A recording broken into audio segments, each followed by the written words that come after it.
AP online Fauji news కి స్వాగతం. నా పేరు మోనికా. ఈ రోజు సాయంత్రం AIMIM chief barrister Asaduddin Owaisi sahab తో పాటు AIMIM Karwan MLA Kausar Moinuddin sahab Langar Houz division GHMC అభ్యర్థి వాసీ ఉజ్జామా కోసం సలేహ్ నగర్ లో కార్నర్ బహిరంగ సభలో ప్రసంగించారు. वो फिरका परस्ती नहीं हो रही आपको, जो गरीब लोग दिल्ली में मंडियों पर मेवा बेचते हैं उनको मारकर बोला जाता है कि दोबारा इस गली में मत आ। जो दुकान पर पटाखे बेचता है कहता है कि तू कैसे पटाखे बेचेगा, वो फिरका परस्ती नहीं है। दिल्ली के फसादात में मस्जिद के मीनार पर खड़े होकर झंडा लगाना वो फिरका परस्ती नहीं है। सिर्फ इलेक्शन लड़ता हूं मैं जमहूरियत को मजबूत करने के लिए, तो इन तमाम के पेट में दर्द शुरू हो जाता है। अब तो बहुत ज्यादा हो रहा है कि बिहार में मजलिस ने 5 असेंबली सीट पर कामयाबी हासिल की, तो इनको समझ में नहीं आ रहा कि क्या करना। मैं सिर्फ इनको इतना ही कहूंगा कि हमारे हैदराबादी स्टाइल में कह रहा हूं, हमको खुजाएंगे ना तो खुजली तुमको हो जाती है। तो आप जरा एहतियात से रहिए और मैं आप तमाम से अपील कर रहा हूं कि बेखौफ होकर 1 दिसंबर के दिन सुबह सुबह अपने घर से निकलिए, अपना एक एक वोट का इस्तेमाल करिए। और इस बार वोटिंग मशीन नहीं है, बैलेट पेपर है। तो बैलेट पेपर देखकर जहां पर पतंग का निशान नजर आएगा वहां पर आपको मोहर लगाना है। और मेरी आपसे अपील है कि ज्यादा से ज्यादा पोलिंग में हिस्सा लीजिए, वोट डालिए, अपनी पसंद का इजहार करिए और जो बता दीजिए इन तमाम फिरका परस्त ताकतों को जो हैदराबाद का नाम बदलकर भाग्यनगर रखना चाहते हैं। तो ये लड़ाई हैदराबाद के हैदराबादियों की और जो भाग्यनगर बनाना चाहती है, ये उनसे जमहूरियत के दायरे में ये लड़ाई है। हैदराबाद को कामयाब करना हम तमाम की जिम्मेदारी है। हम हैदराबादी हैं और इंशाअल्लाह ताला हैदराबाद को हम कामयाब करेंगे। इनके पास कुछ भी नहीं है, बीजेपी के पास।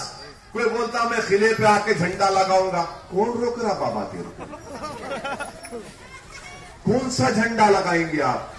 लगाओ ना, तिरंगा लगाओ। तिरंगा तो लगा रहे यहां पे, लग रहा ना तिरंगा यहां पे। नहीं हम अरे क्या क्या लगाएंगे, कुछ बोलने को नहीं है। जब चुपते हुए सवालात इनसे किए जाते हैं तो फौरन आ जाते नेशनलिज्म, टेररिज्म, पाकिस्तान, जिन्ना फुना। अरे अब इनको एक बात कहकर चले जाऊंगा कि कम से कम फिरका परस्त ताकतों से कह रहा हूं, ये बैगन के भाता मत करो। इस रास्ते में मुश्किलात पैदा करो।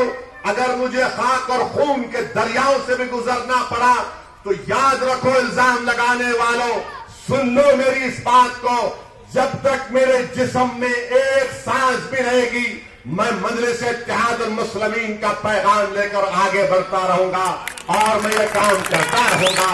ये इल्जामात लगते हैं, ये इल्जामात खत्म होने वाले नहीं है।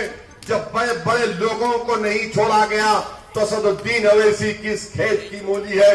मगर इल्जाम लगाने वालों ये याद रखो कि कम से कम मैंने तुम्हारी रातों की नींद हराम कर दी है, कम से कम मैं तुम्हारे दिलों में जा चुका हूं, कम से कम मैं तुम्हारी सोच में आज मैं आ चुका हूं।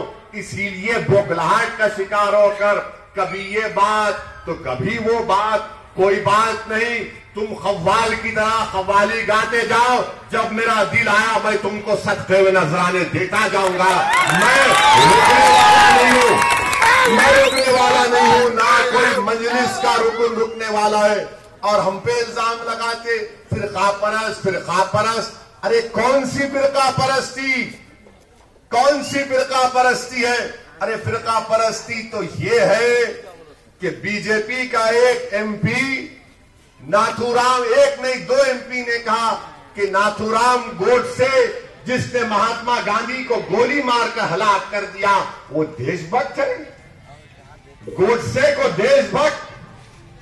और झारखंड का बीजेपी का एक एमपी अलीमुद्दीन अंसारी के कातिलों को कोर्ट ने सजा दी, बेल पे निकल या हिंदुस्तान के हालात को तमाम को वाकिफ होना पड़ेगा।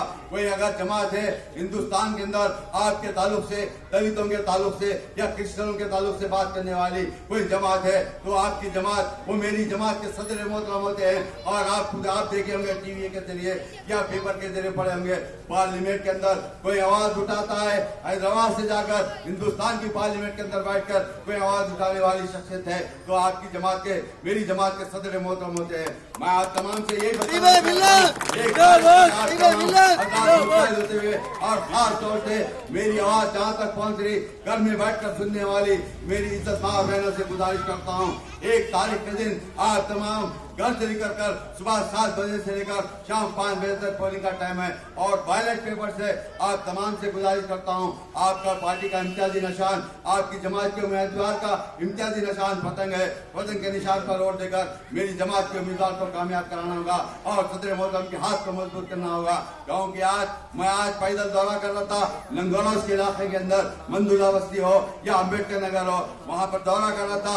ये भारतीय जनता पार्टी और TRS, ये कांग्रेस के लोग एक जगह बैठकर बात कर रहे थे और मैं सबूत भी देता हूँ, मेरे साथ में जितने भी यहाँ पर दौरे में थे यहाँ पर गवाह दे सकते हैं। मैं कोई बात गलत नहीं कर रहा हूँ। यह हर वक्त आपने कई बार देखा ये बहादुर के जो सुल्तान स्कूल के अंदर पोलिंग बूथ रहता है, जिस दिन भी पोलिंग होती है ये तमाम के तमाम सियासी पार्टी के एक होकर मेरी जमात के उम्मीदवार, मेरी जमात के वोटर्स को रिसीव करने के लिए यहाँ हर वक्त आते हैं। मेरा बताने का मकसद ये है, आप तमाम हजरात मुत्तहिद होते हुए मेरी जमात के हक में मेरी जमात के उम्मीदवार को कामयाब कराइए। और खास तौर से मेरे जमात के इब्तिदाई सदर मोहतरम से गुजारिश करता हूँ, 1 तारीख तक आप तमाम हजरात रात दिन मेहनत कर कर आप क्या लंगोलौस बल्दी डिवीजन के उम्मीदवार को कामयाब कराना होगा। शुक्रिया। खुदा अगर कोई रोड के ऊपर दिखता है या पब्लिक के दरमियान में दिखता है तो जमात का काउंसलर होता है या जमात का वर्कर होता है या जमात का MLA दिखता है। मैं आप तमाम से ये बताना चाहता हूँ, इलेक्शन आ जाता है या TRS तरीके से डेवलपमेंट के काम आए, आज उसी तरीके से डेवलपमेंट के काम को यहाँ पर सिलसिला जारी रखा गया है। आज से जिस वक्त यहाँ पर बदम ऑलरेडी MLA था, आपने देखा होगा साहब MLA बनने के बाद आज की हालत क्या है। मैं आप तमाम से ये बताना चाहता हूँ, जिस तरीके से गोलकुंडे के अंदर हो या बंजारा के अंदर हो, आपके गोलकुंडे के अंदर उस तरीके से डेवलपमेंट के काम कराए वो बंजारा के अंदर नहीं है। मैं आप तमाम से एक बात कहना चाहता हूँ, आज तमाम के तमाम सियासी जमातें, चाहे भारतीय जनता पार्टी हो या कांग्रेस हो या TRS हो या और कहीं आजाद उम्मीदवार हो, ये तमाम के तमाम एक होकर मेरी जमात के उम्मीदवार को और मेरी जमात को नुकसान पैदा करने के कई मंसूबे बना रहे हैं। और आप तमाम आजाद जानते होंगे पिछले 2009-10 के दरमियान में ये आज का जो भारतीय जनता पार्टी का जो काउंसलर का उम्मीदवार है, आपने देखा होगा 2 महीने के लिए या 2 साल के लिए यहाँ पर काउंसलर था, मगर उस वक्त काउंसलर बनने के बाद हमारे गोलकुंडे के अंदर एक मर्तबा भी नहीं आया। मगर हमारी जमात का काउंसलर बनने के बाद लंगोलौस के हर इलाके में, चाहे वो मंदुला बस्ती हो या लंगोलौस का कोई भी इलाका हो, हर वक्त डेवलपमेंट के काम जमात की जानिब से कराए गए। सदर मोहतरम ने हर वक्त पूछते थे लक्ष्मी नगर के ताल्लुक से, प्रशांत नगर के ताल्लुक से।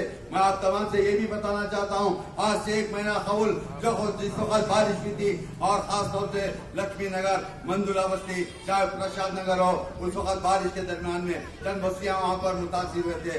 मगर सदर मोहतरम ने हर वक्त ये कहा जाकर वहाँ पर भी देखिए और वहाँ पर भी रिलीफ का काम किया गया जमात की जानिब से, चाहे बेडशीट हो या राशन किट्स हो, जो हो सकता जमात की जानिब से वहाँ पर काम किया गया।